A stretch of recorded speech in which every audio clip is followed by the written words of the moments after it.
Hello my dear students and my dear friends. एक बार फिर से स्वागत आप सबका अपने YouTube channel AR online education पर। कैसे हैं आप सभी? काफ़ी वीकनेसेस और पता चल रहा है कि स्टूडेंट्स बहुत ही ज़्यादा इस समय लापरवाही कर रहे हैं। मैं आपको सबसे पहले तो ये बता देता हूँ कि ये आपके पास में एक बहुत अच्छा चांस है स्टूडेंट्स के पास में अपने आप को संवारने का, अपने आप को उस जॉब के काबिल बनाने का। आप चाहें तो इस टाइम को वेस्ट भी कर सकते हैं और आप चाहे तो इस टाइम का सदुपयोग करके और अपना लाइफ चेंज कर सकते हैं। सबसे पहली बात तो ये कि जो भी कंटेंट्स आपको दिए जा रहे हैं वो बहुत ही इंपॉर्टेंट है।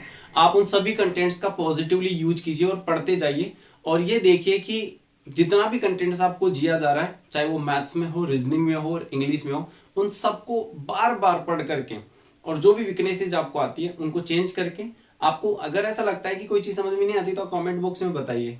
आप उन चीज़ों को पर्सनली पूछ सकते हैं, आपको वो सारी चीज़ें बताई जाएगी। लेकिन please don't waste your time, this is very very important for all of you. Because आपको पता है, एक तो पहले से ही इतना सारा आपको पता है नेगेटिविटी इतनी सारी हो रखी है, माइंड वैसे नेगेटिव हो रखा है, तो कम से कम आप अपने आप को पॉजिटिव स्टैंड रखिए और इस माहौल में अपने आप को पॉजिटिव बनाते हुए और पूरा टाइम अपने स्टडीज पर दीजिए। चलिए विदाउट वेस्टिंग टाइम मैं स्टार्ट करता हूँ अपना टॉपिक। जो रनिंग टॉपिक अपना पहले से अपन ने लिया था इडियम, आज अपन थर्ड क्लास पढ़ने वाले इडियम की, और मैं इसके पहले भी इडियम की 2 क्लास आपको दे चुका हूँ। और अपन जो भी इडियम्स पढ़ रहे हैं वो सारी नई और अपडेटेड इडियम्स पढ़ रहे हैं, मैं आपको बता दूं, बिकॉज ये सारे प्रीवियस ईयर्स के आए हुए ही हैं। 18 और 19 के एग्जाम्स के ज्यादातर ये इडियम्स है, क्योंकि जो इससे पहले के जो इडियम्स थे वो अपनी बुक इंग्लिश एडवांस वाली बुक में आपको दे रखा है, उसमें 1000 प्लस इडियम्स आपके पास में है और उनके अलावा अपन इडियम अपडेट कर रहे हैं। चलिए ठीक है, और इसका पीडीएफ आप डाउनलोड कर सकते हैं अपने टेलीग्राम चैनल एजे सर इंग्लिश पर जाकर के भी, वहां से आपको ये चीज सारी मिल जाएगी। चलिए ध्यान देते हैं, पहला इडियम दिया हुआ आपको, cook the books. Cook the books का मीनिंग ये तो हो गया आपका इडियम, और इसका जो मीनिंग दे रखा है इंग्लिश टू इंग्लिश मीनिंग आपका, to change financial records dishonestly. To change financial records dishonestly, मतलब इसका ये हुआ कि खातों में या फिर अकाउंट्स में, फाइनेंशियल रिकॉर्ड भी बोल सकता हूं या फाइनेंशियल अकाउंट्स भी बोल सकता हूं मैं, अकाउंट्स में बेईमानी से क्या कर देना, चेंजेस कर देना। आप देखते हो आए दिन होता रहता है, जैसे रिकॉर्ड में गफला हो गया, पैसों का गबन कर दिया, पैसे ज्यादा चढ़ा दिए, लूट लिया, समथिंग लाइक दैट, कि कैसे चलते रहते ज्यादातर। बस बात वही है, cook the books to change financial record dishonest, मतलब बेईमानी से खातों में चेंजेस कर देना या फिर रिकॉर्ड में चेंजेस कर देना या उसमें अपना कुछ लाभ निकाल लेना, तस्मिन से कुछ भी, मतलब डिसऑनेस्ट या धोखा देना एक प्रकार से। चलो बात करते हैं, ये तो हो गया कुक द बुक्स का, बट याद कैसे करें, that is important for all of you. याद करने का एक छोटा सा केस है, जैसे मान के चलिए बुक्स हो गई, बुक्स का मतलब आप समझ लीजिए रिकॉर्ड्स हो गए एक प्रकार से, या अकाउंट्स हो गए, होता है ना जैसे लेजर तैयार करते हैं कॉमर्स में अपन। और बुक्स में जो चेंजेस किया था वो करने वाला कौन था, कुक। ऐसे मान के चलिए जो कुक था, जो खाना बनाने वाला था, जो शेफ था, उसने क्या कर दिया बुक में, मतलब किताब में या खातों में क्या कर दिया, फाइनेंशियल चेंजेस कर दिए। तो आप यहां से समझ सकते हैं कुक द बुक्स का मतलब क्या, किताबों में कुक ने क्या किया, किताब में डिसऑनेस्टली चेंजेस कर दिए, डेटा उसका खराब कर दिया। तो याद इजीली हो गया, कुक द बुक्स, कुक ने बुक्स में चेंजेस किया। चलिए दूसरा, चेंज वंस ट्यून। देखो चेंज वंस ट्यून का मतलब हो जाता है चेंज वंस ओपिनियन, मतलब अपनी ओपिनियन, अपनी राय को बदल देना। देखो जैसे अपन बात करते हैं कि दो व्यक्ति आपस में बातें कर रहे हैं, ओके, और बात करते करते अचानक से जो है, मतलब एक व्यक्ति अपनी ओपिनियन दे रहा था, अपनी राय दे रहा था, और ऐसा होता ना कि किसी दूसरे की टोन चेंज हो जाती है, या एक व्यक्ति अपन से हमेशा एक पॉजिटिवली बात कर रहा है, आज अचानक से उसने बात करने का रवैया उसका चेंज हो गया। बस बात वही है, मतलब मैं कह सकता हूं कि चेंज वंस ट्यून का मतलब होता है अपना ओपिनियन, अपनी राय को बदल देना। मतलब उसकी टोन जैसे ही चेंज हुई, आप क्या कहोगे, यार तेरी टोन कैसी चेंज हो गई, तेरी टोन हो गई, मतलब तू अपनी राय भी क्या कर रहा है, चेंज कर रहा है, अब तू वादे से मुकर रहा है। दैट्स मीन टू से टोन का चेंज होना, ओपिनियन को चेंज कर देना, बहुत ईजी है। चलिए तीसरा, कट दी क्रैप। सबसे पहली बात तो ये कि क्रैप का मतलब होता है क्या, क्रैप का मतलब होता है बकवास, मतलब नॉनसेंस सी बातें, सुपरफ्लस सी बातें, दैट्स मीन टू से, तो सुपरफ्लुअस जो भी बातें होती हो। Cut the crap to stop lying, मतलब झूठ बोलना बंद कर देना, स्टॉप कर देना। अरे भाई जैसे मान के चलो कि कोई व्यक्ति बेकार सी बातें कर रहा है, नॉनसेंस सी बातें कर रहा है, तो उसको बोला जाता है कि देख ऐसा है, नॉनसेंस बातें मत कर और पॉइंट की बात कर। मतलब जैसे होता है ना, एक व्यक्ति रेड हेरिंग कर रहा होता है, मुद्दे से हट करके बात कर रहा होता है, तो उसको सामने वाले के बारे द्वारा बोला जाता है डोंट बी रेड हेरिंग, मतलब मुद्दे से हटकर बात मत करो। बात वही कट दी क्रैप। अब समझो आप इसको, क्रैप का मतलब हो गया बकवास और कट करना मतलब उसको कट कर दे। तो सामने वाला क्या बोल रहा है, तो जो भी बकवास कर रहा ना उस सबको क्या कर दे, कट कर दे। जो भी क्रैप कर रहा ना उन सबको क्या कर दे, कट कर दे। तो क्रैपिंग को कट करना मतलब हो जाता है झूठ बोलना बंद कर, पॉइंट की बात पर स्टॉप लाइन और से समथिंग इंपॉर्टेंट या say something useful, that's mean to say. Okay, चलिए फोर्थ पर बात कर लेते हैं एक बार।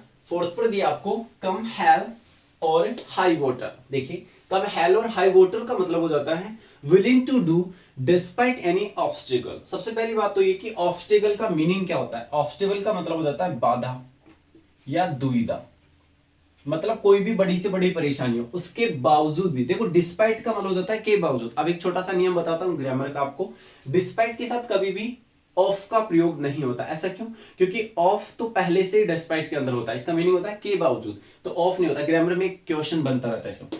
विलिंग टू डू मतलब इच्छुक होना, टू डू कुछ भी करने का, चाहे वो कितनी भी परेशानियां हो उसके बावजूद भी कार्य करना। अब इसको याद करने का तरीका, कम हेल और हाई वाटर। उसने कहा कि मेरे रास्ते में अगर मुझे चाहे तो नरक में जाना पड़े, चाहे मेरे सामने क्या आ जाए, हेल।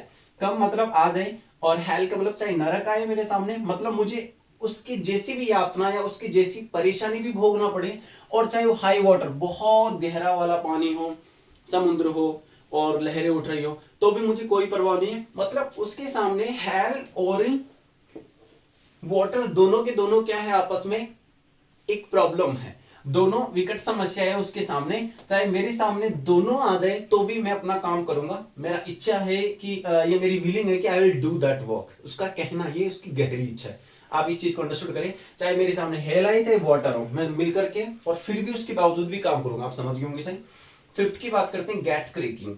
देखो क्रैक तो आप जानते हैं, जैसे किसी चीज का टूट जाना, क्रैक हो जाना। जनरली बोलते हैं ना, जैसे कोई भी चीज होती है, मोबाइल गिरने पर भी क्रैक हो गया, कोई भी एनीथिंग एल्स चीजें क्रैक हो जाती है। तो get cracking to hurry something या स्टार्ट डूइंग समथिंग। अब देखो मैं आपको याद करवाता हूं एक छोटी सी बात यहां से, जैसे इसको कैसे आप याद कर सकते हैं। गेट क्रैकिंग, जैसे देखो गेट का मतलब प्राप्त करना भी होता है, आपको पता है, पाना, प्राप्त करना, गेट का मतलब पाना, ये गेट का मतलब मिलना भी होता है। अब कैसे याद करोगे, जैसे मान के चलो कोई शॉप है, दुकान है मतलब, और दुकान में एक जो बॉस है, दुकान का मालिक जो, उसने एक बंदा, एक लड़का लगा रखा है, और वो लड़का क्या करता है दुकान पर, उसकी हेल्प करता है, मतलब कोई भी सामान उठाने और करने में।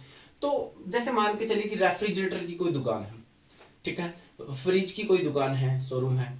तो उसमें क्या हुआ कि जैसे ही वो लड़का अपना काम कराता है, कस्टमर को कुछ दिखा रहा था, तो गलती से क्या हुआ कि, याद करना, देखना बहुत ईजी याद करना, गलती से क्या हुआ कि वो रेफ्रिजरेटर जो फ्रिज है उसके हाथों से स्लिप हो गया और गिर गया, या फिर आप ये भी कह सकते हैं कि वो कहीं से क्रैक हो गया। अब क्या हुआ कि उस डर के मारे वो क्या करने लग गया, उसको छुपा करके और चुपचाप अपना कार्य जल्दी जल्दी करने लग गया। मतलब आप ये कह सकते हैं कि क्रैक, उसको जैसे उसको ये लगा कि अब मेरी वजह से क्रैक हो गया उसमें, तो वो क्या करने लगा, टू हैरी समथिंग, मतलब उस कार्य में, अपने कार्य में जल्दी जल्दी करने लगा, मतलब उस कार्य को अवॉइड करके और दूसरे कार्य को करने लगा। Start doing something quickly.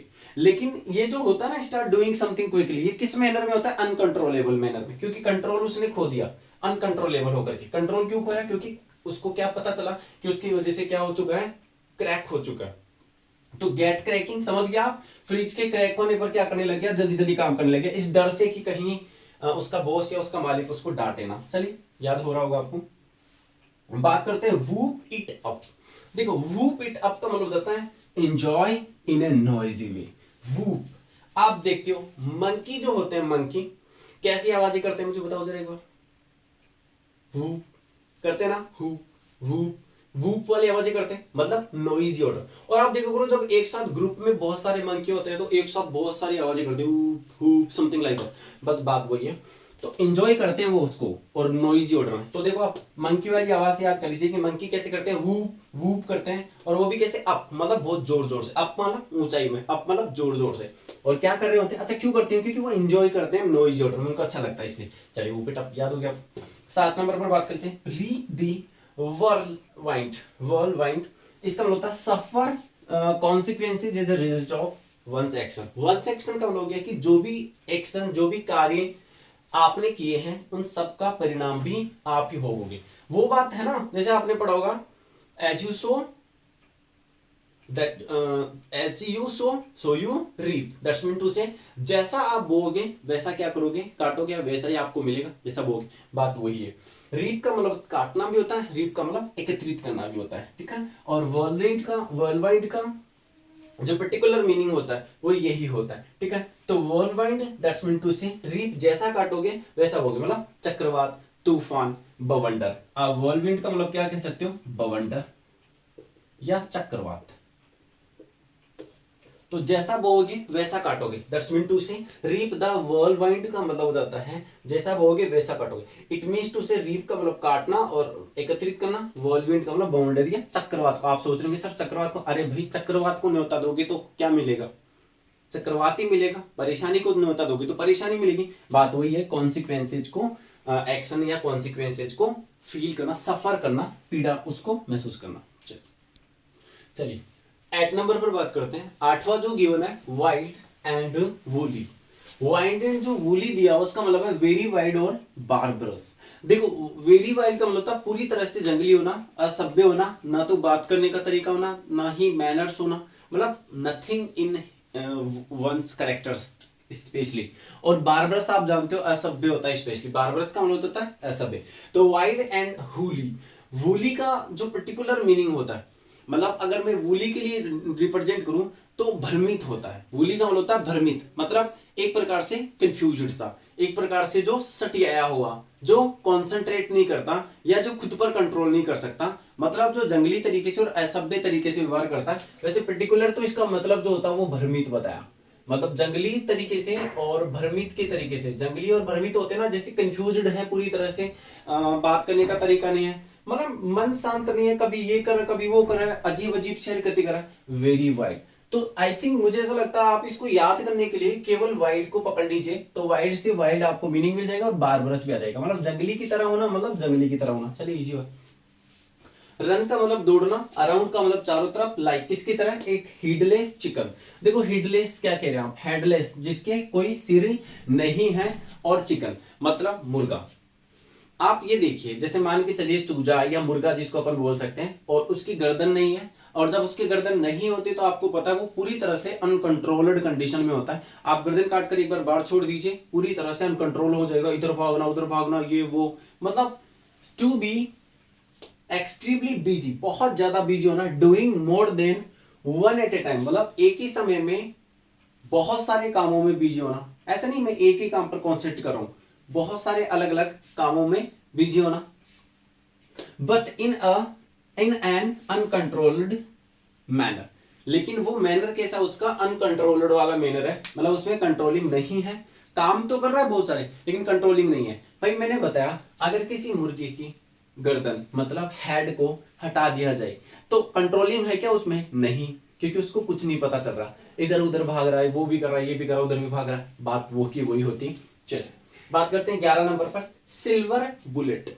Silver bullet का मतलब हो जाता है simple solution to a complicated problem, बहुत ही जटिल समस्या का एक बहुत आसान तरीका, मतलब एक बहुत ही जटिल सी समस्या है और उसका बहुत ही एक आसान सा तरीका आपने लगा दिया, उसको बोलते हैं सिल्वर बुलेट। तो आप खुद देखिए, इसको याद करने के लिए आप, बुलेट है और वो भी कैसी, सिल्वर की, मतलब चांदी की बुलेट है। मतलब मैं ये कहूं, मान के चलिए एक व्यक्ति जो कि अपना काम निकलवाता है किसी दूसरे व्यक्ति से, अरे भाई जैसे भाईगिरी होती है, भाई मुझको भाई बोलना आज के बाद में, तो वो क्या करता है, जितने भी कॉम्प्लिकेटेड कार्य होता है, बड़े बड़े कार्य होता है, तो वो क्या कर लेते हैं, वसूली करते हैं ना, वसूली भाई वाला कार्य। तो वसूली भाई क्या करते हैं, वसूली भाई यहां पर भेजे पर क्या लगा करके, रिवॉल्वर लगा करके, ठीक है, और अपना काम निकाल लेते हैं। तो वो कैसी वाली, सिल्वर बुलेट। जैसे ही अरे पंगा हो गया, काम नहीं करा, अरे भाई निकाल देना सिल्वर बुलेट उसके ऊपर, सिल्वर बुलेट निकाल करके और रखते ही कनपट्टी पर रखते ही, यहां पर रखते ही, और वो अपना कोई भी कार्य होता है आराम से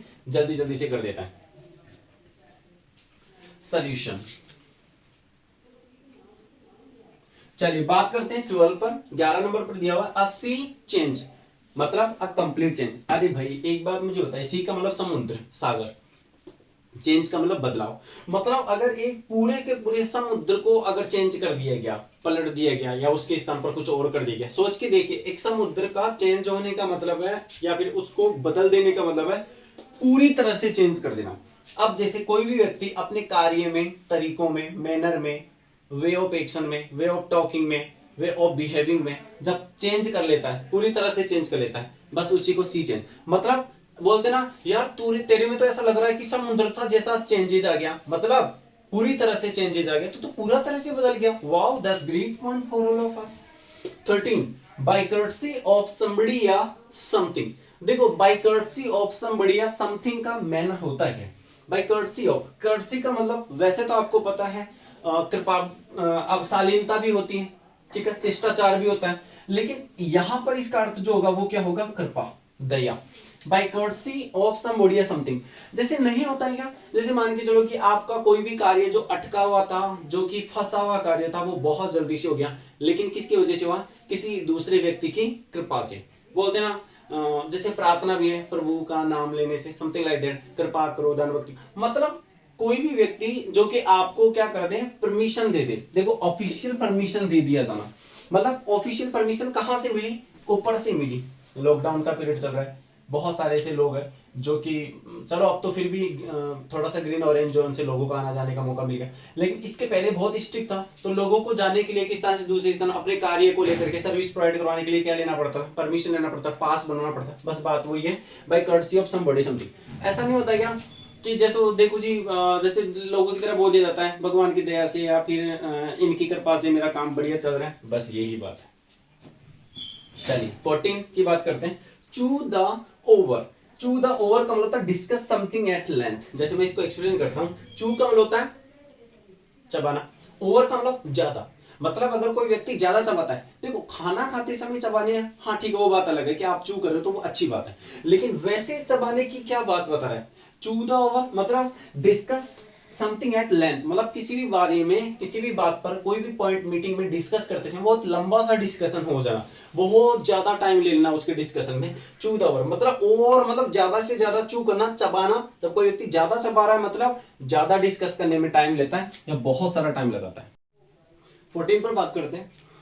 14 गिवन है on a wing and a prayer, means to say hope that one will succeed. Given है hope that one will succeed, मतलब जब कोई व्यक्ति ये आशा करके चलता है, हमेशा अपने माइंड में ये होप करके चलता है कि एक दिन उसको सफलता जरूर मिलेगी। बात ये ठीक है, ईडीएम का English to English version meaning आपको मिल गया, लेकिन मोस्ट इंपोर्टेंट बात ये होती है एग्जाम टाइम पर अपने को याद कैसे रहे। इसके लिए अपन हमेशा कुछ ना कुछ अपने तरीके से ऐसा न्यूमोनिक निकालते हैं जिससे कि आप इनको बहुत इजीली याद कर पाते हैं। एक बार फिर से अपन देखते हैं कि इसमें क्या आसान हो सकता है। अब आप देखिएगा एक बार, on a wing and a prayer. Prayer मतलब प्रार्थना और विंग का मतलब जाते हैं पंख।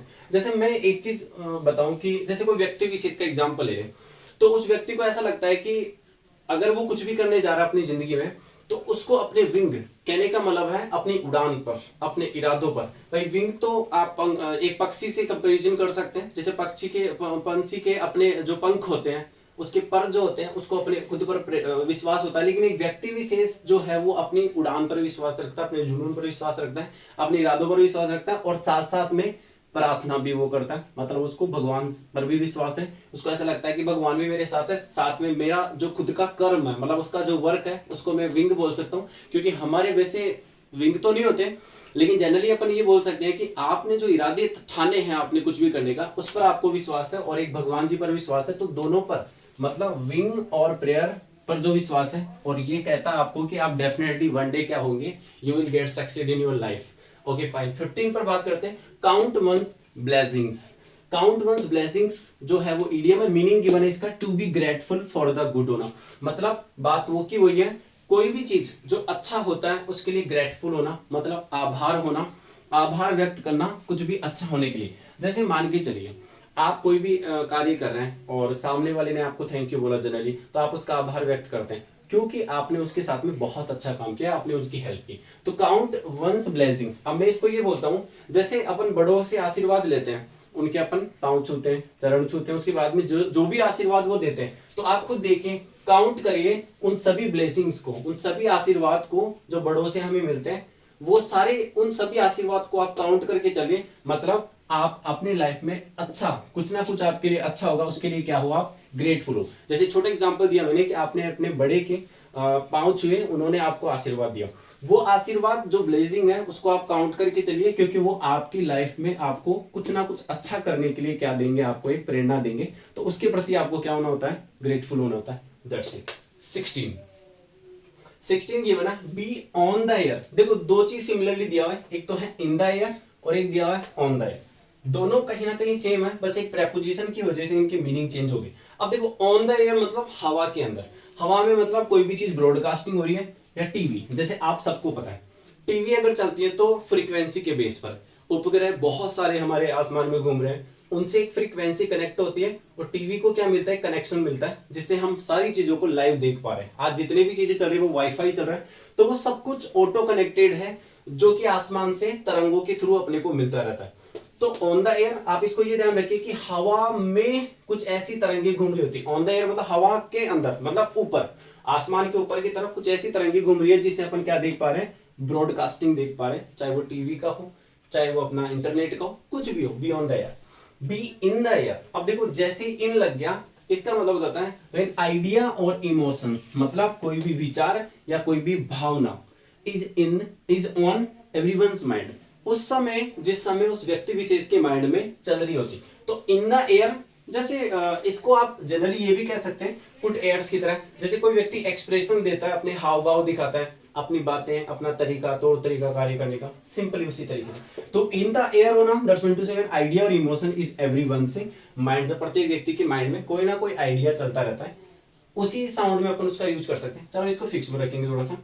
18 गिवन है, इजी समबॉडीज माइंड। देखो कोई भी चीज, जैसे इजी समबॉडी माइंड का मतलब मैंने बताया to stop someone from worrying, मतलब आप खुद देखिए, जैसे कोई व्यक्ति चिंतित है कोई भी बात लेकर, कोई भी इंसिडेंट हो गया, कोई घटना हो गई, घर पे हो गई, बाहर हो गई, फ्रेंड के साथ या रिलेशन में कोई भी छोटी मोटी घटना हो गई, तो उसकी वजह से माइंड क्या हो जाता है, थोड़ा सा टेंस हो जाता है, मतलब अपन वरी हो जाते हैं, चिंतित हो जाते हैं। और अब इस चिंता को हटाने के लिए एक इडियम बनी, जिसका मतलब है इजी समबडीज माइंड, मतलब बोला जाता ना take it easy, take it easy. जब आप परेशान हो तो सामने वाला फ्रेंड अपने को क्या बोलेगा, टेक इट इजी, टेंशन वाले सब कुछ बढ़िया हो जाएगा। तो इजी समवन माइंड मतलब किसी व्यक्ति विशेष समबॉडी के माइंड को, दिमाग को जो अनकॉन्शियस हो रखा है उस समय, उसको क्या करना, थोड़ा रिलैक्स करना, आसान बनाना, कि ज्यादा माइंड को टेंस देने की जरूरत नहीं, सब कुछ अच्छा हो जाएगा।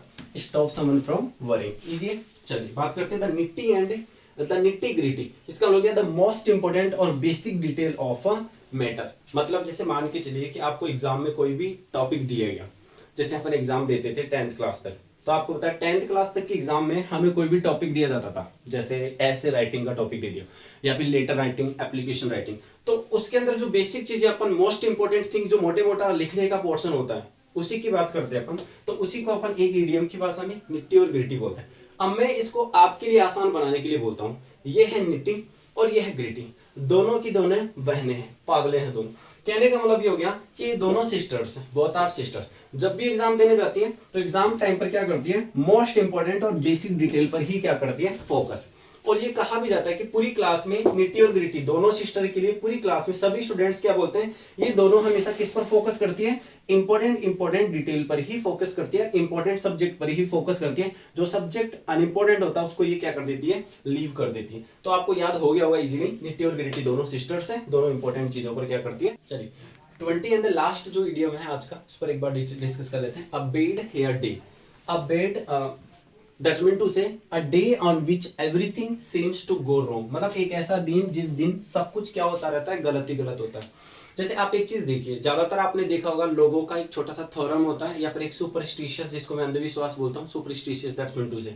आपने बहुत सारे लोगों से ये कहते हुए सुना होगा, जैसे कि यार आज तो पता नहीं उठने के बाद में किसका मुंह देखा था कि पूरा दिन ही क्या गया मेरा, खराब गया, ऐसे देखा होगा। या फिर रास्ते में जाते समय बिल्ली के द्वारा रास्ता काट जाना, मतलब उसके थ्रू भी लोग ऐसे बोल देते हैं कि आज तो मेरा काम बिल्कुल नहीं बनेगा क्योंकि बिल्ली ने रास्ता काट दिया। या फिर कुछ ऐसे भी लोग होते हैं जो किसी दूसरे व्यक्ति को देखने के बाद भी रास्ते में ये बोल देते हैं कि आज मुझे जाने से कोई मतलब है। बहुत सारे ऐसे अपने देश में, अपने गाँव में ऐसे अंधविश्वास है जो लोग फॉलो करते हैं। हाँ ठीक है, वो उनका सोचना है, मे भी हो सकता है उनको ऐसा लगता होगा, दैट्स इट। ऐसे ही इनका देखिए आप। हाँ एक चीज और है, जैसे अपने यहाँ ऐसा होता है जनरली कि ट्यूसडे को या सैटरडे को अपन क्या नहीं करवाते, बिल्कुल भी सेफ या फिर हेयर कट नहीं करते, जनरल सी बात आपको सब होता है। और ऐसा सब कुछ लोग मानते हैं, कुछ लोग नहीं मानते। जो फॉलो करते हैं वो हमेशा फॉलो करते हैं। जैसे मान लो नाखून काटना है तो भाई इस दिन नाखून बिल्कुल नेल कट नहीं करना, इस दिन बाल नहीं कटना। इनका देखिए मैं देखा इन्होंने क्या किया, अ बैड हेयर डे। मैंने इसको इससे लिंक करके आपको याद करवाना चाहे कि बैड हेयर डे मतलब बुरा दिन। अच्छा ये बालों वाला बुरा दिन मतलब क्या हो जाता है, इसका मतलब ये हुआ कि आप जिस दिन चाहते नहीं हो, जैसे मंगलवार को आप नहीं चाहते कि बाल कटे और आपने क्या करवा लिया, मंगलवार को बाल कट करवा लिए, मतलब बैड हेयर डे। तो उस पूरे दिन को आपने किस नाम से काउंट कर दिया कि आज मैंने बाल कटवाए थे, इसलिए आज का दिन ही मेरा क्या हो गया, पूरा बेकार। मतलब a day on which everything seems to go wrong. एक ऐसा दिन जिस दिन पूरा का पूरा क्या हो जाता है, खराब हो जाता है। तो बाल कटवा लिया ना, इस दिन पूरा खराब हो गया। चलिए ये था अपना आज का वीडियो, और ये था कंप्लीट ईडीएम का आज का पोर्शन स्पेशली, जिसमें अपने 20 ईडीएम्स आज डिस्कस किए। और आगे मैं ऐसे ही आपके लिए एक और वीडियो तैयार करूंगा, और आगे रनिंग में ऐसे ही अपन बनाते रहेंगे नए और अपडेट ईडीएम्स के साथ में। होप करता हूँ आपने बहुत सारा एंजॉय किया होगा मेरे साथ में। और फिर भी कोई वीकनेस लगती है तो go through the comment box and type something if you have any doubt specially to me relating to this. And if you like this video then share and subscribe also, and we meet next. Thank you.